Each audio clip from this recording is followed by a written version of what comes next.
News रे DElEd करुवा प्रिय शिक्षक शिक्षयित्री भाई भौणी माने आज आम स्वयं रे होइथिबा पाठ्यक्रम 502 रो यूनिट 3 रो एमसीक्यू टेस्ट रो ओडिया अनुवाद एवं तार सठिक उत्तर गुड़िक विषय आलोचना करबा। ताले चलंतु प्रश्न गुड़िक देखिबा और से गुड़िकर उत्तर गुड़िक कौन हबो ताहा जानिबा।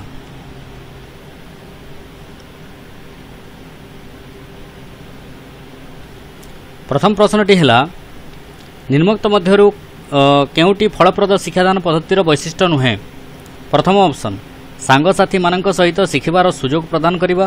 द्वितीय ऑप्शन यह बहुत खर्चबहुल अटे। तृतीय ऑप्शन शिशु मानक ठारे सृजनात्मक भावना विकसित करिबा। चतुर्थ ऑप्शन शिक्षार्थी मानकर मानसिक दक्षता एवं आवश्यकता गुड़िक तुलना करिबा। ताले सठिक उत्तरटी हेबो द्वितीय ऑप्शन यह बहुत खर्चबहुल अटे। द्वितीय प्रश्न निम्नलिखित मध्यरु केउटी प्रदर्शन पद्धतिर एक पदक्षेप नुहे। प्रथम ऑप्शन उपक्रम।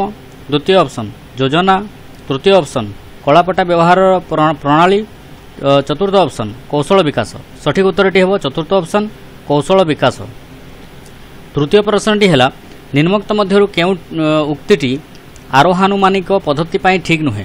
यार प्रथम ऑप्शन टी दिया जाइछि यह उदाहरण गुड़िक द्वारा आरंभ हुए एवं सूत्र नियम धारणा रे शेष हुए। द्वितीय ऑप्शन यह वास्तव अवलोकन निर्दिष्ट उदाहरण एवं भावना को प्रोत्साहित करे। तृतीय ऑप्शन यही पद्धति प्राथमिक शिक्षा रे निम्न श्रेणी गुड़िक पाई उपयुक्त अटे। चतुर्थ ऑप्शन यही पद्धति समस्या गुड़िकर समाधान पाई प्रयोज्य अटे। ताले सठिक उत्तरटी हेबो चतुर्थ ऑप्शन यही पद्धति समस्या गुड़िकर समाधान पाई प्रयोज्य अटे। चतुर्थ प्रश्न निम्नलिखित मध्यरु केउटी वियोगात्मक पद्धति पाई ठीक नुहे। प्रथम ऑप्शन यह सूत्र नियम धारणा इत्यादि सहित आरंभ हुए एवं समस्यार समाधान रे शेष हुए। द्वितीय ऑप्शन यह सार्वजनीन रु निर्दिष्टता आड़ को अग्रसर हुए। तृतीय ऑप्शन प्रतिष्ठित सूत्र गुड़िक माध्यम तथ्य गुड़िक स्थिरीकृत किंबा विश्लेषण करा जाए। चतुर्थ ऑप्शन यह अधिक समय व्यय करे। तार सठिक उत्तरटी हेबो चतुर्थ ऑप्शन यह अधिक समय व्यय करे। पंचम प्रश्न निम्नलिखित मध्यरु केउ खेल मार्ग पद्धतिर सिद्धांत नुहे। प्रथम ऑप्शन प्रघटित अंतर्जात प्रच्छन्नतार सिद्धांत। द्वितीय ऑप्शन संपूर्ण स्वाधीनतार सिद्धांत। तृतीय ऑप्शन क्रियाशीलतार सिद्धांत। चतुर्थ ऑप्शन दक्षता वृद्धिर सिद्धांत। तार सठिक उत्तरटी हेबो चतुर्थ ऑप्शन दक्षता वृद्धिर सिद्धांत। षष्ठ प्रश्न निम्नलिखित मध्यरु केउटी आविष्कार पद्धतिर अवस्था नुहे। प्रथम ऑप्शन समस्यार समाधान। द्वितीय ऑप्शन मूल्यांकन। तृतीय ऑप्शन गोटिए समस्या सृष्टि करिबा। चतुर्थ ऑप्शन परीक्षण एवं पर्यवेक्षण। ताले सठिक उत्तरटी हेबो तृतीय ऑप्शन गोटिए समस्या सृष्टि करिबा। सप्तम प्रश्न निम्नलिखित मध्यरु केउटी आविष्कार पद्धतिर वैशिष्ट्य नुहे। प्रथम ऑप्शन शिशुठारे निज पाई किछि खोजी पाइबार अनुभूति पाई दायी करा जाए। द्वितीय ऑप्शन शिशुटी मुक्त भावे निजर सहपाठी मानक सहित समस्या गुड़िकर आलोचना करिपारे।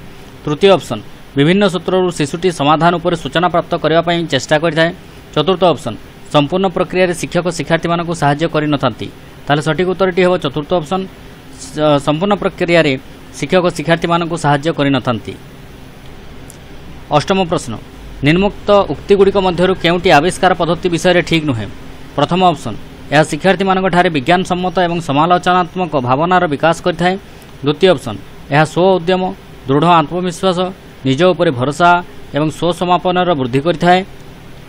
तृतीय ऑप्शन यह शिक्षक मानक किछि समय शिथिलता प्रदान करी श्रेणी प्रकोष्ठ रे निज काम करबा पाई अनुमति प्रदान करे। चतुर्थ ऑप्शन यही पद्धति सेमानक जीवन में प्रस्तुत हेबा पाई पर्याप्त तालीम प्रदान करिथाय। ताले सठिक उत्तरटी हेबो तृतीय ऑप्शन यह शिक्षक मानक किछि समय शिथिलता प्रदान करी श्रेणी प्रकोष्ठ रे निज काम करबा पाई अनुमति प्रदान करे। नवम और शेष प्रश्न निम्नोक्त मध्यरु केउटी समस्या समाधान प्रक्रियार आदर्श अंतर्भुक्त नुहे। प्रथम ऑप्शन समस्यार चिह्नटीकरण। द्वितीय ऑप्शन समाधान निष्पत्ति। तृतीय ऑप्शन समाधान अन्वेषण। चतुर्थ ऑप्शन समस्यार प्रतिनिधित्व। ताले सठिक उत्तरटी हेबो चतुर्थ ऑप्शन समस्यार चिह्नटीकरण। प्रिय शिक्षक शिक्षयित्री भाई भौणी माने जदि आपण मानक पई आमर एही भिडियोटी उपादेय साब्यस्त होइताय ताहले एहाकु लाइक करंतु शेयर करंतु एवं सब्सक्राइब मध्य करंतु। धन्यवाद।